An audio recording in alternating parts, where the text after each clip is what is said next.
கிறிஸ்தவ வாழ்க்கை அப்படின்னு நம்ம பார்க்கும்போது அதனுடைய போதனைகள் எல்லாமே பார்த்தீங்கன்னா சுய ஒழுக்கம், சுய கட்டுப்பாடு, ஒரு ஒழுங்குள்ள வாழ்க்கை, பரிசுத்த வாழ்க்கையை குறித்து தான் அதிகமாய் அது போதிக்கப்படுகிறது. நிறைய காரியங்கள் இது தவறு, இப்படி செய்யக்கூடாது, இது கர்த்தருக்கு பிரியமில்லாதது என்று சொல்லி நிறைய போதனைகள் பைபிளில் இருக்குது. இயேசு கிறிஸ்துவுடைய போதனைகள் எல்லாமே அப்படிதான் இருக்குது.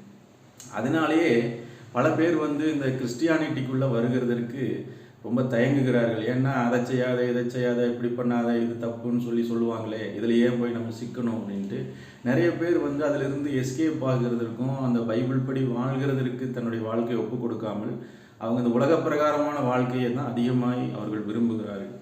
இயேசு கிறிஸ்து அவருடைய மலை பிரசங்கத்தில் அவர் பேசும்போது மத்தேயு 7ஆம் அதிகாரத்தில் 13-14 வசனங்களை நம்ம வாசிக்கும்போது, இடுக்கமான வாசல் வழியாய் நீங்கள் பிரவேசியுங்கள்.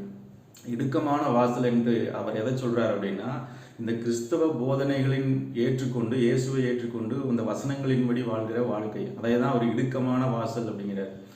அடுத்து சொல்றாரு, கேட்டுக்கு போகிற வாசல் வழி அகலமும் விசாலமுமாய் இருக்குது, அதில் பிரவேசிக்கிறவர்கள் அநேகர். ஏன்னா அது ரொம்ப சுலபமாக இருக்குது, அதில் கட்டுப்பாடுகள் இல்லை, எந்த ஒரு காரியங்கள் இல்லை, நீ எப்படி வேணால் மனம் போல நீ வாழ்ந்துக்கலாம் அப்படின்னு சொல்கிறதுனால அந்த அதை தான் சொல்கிறார், கேட்டுக்கு போகிற வாசல். அந்த உலக பிரகாரமான அந்த வாழ்க்கை எங்கே கொண்டு போய் அது நம்மளை சேர்க்குது அப்படின்னா, அது நரகத்துக்கு நேராக நம்மை வழிநடத்துகிறது. அடுத்த வசனம் 14வது வசனம் சொல்கிறாரு, ஜீவனுக்கு போகிற வாசலோ வழி நெருக்கமும் இடுக்கமுமாக இருக்குது. அது ஏற்கனவே சொன்னது போல் இந்த கட்டுப்பாடுகள், சுய ஒழுக்கம், பரிசுத்த வாழ்க்கை, கர்த்தருக்கு பிரியமாய் வாழ்கிற அந்த வாழ்க்கையை குறித்து அந்த போதனைகள் ரொம்ப அதை ஃபாலோ பண்ணுறது ரொம்ப கஷ்டம் அப்படிங்கிற அந்த மாதிரியான ஒரு சூழ்நிலை வரும்பொழுது அதில் சொல்கிறாரு, அதை கண்டுபிடிக்கிறவர்கள் சிலர், ரொம்ப சிலர் தான் இந்த வேத வசனங்களை அவங்க ஏற்றுக்கொண்டு, இயேசுவை ஏற்றுக்கொண்டு தன்னுடைய வாழ்க்கையை அதன்படி அமைத்து கொள்கிறாங்க.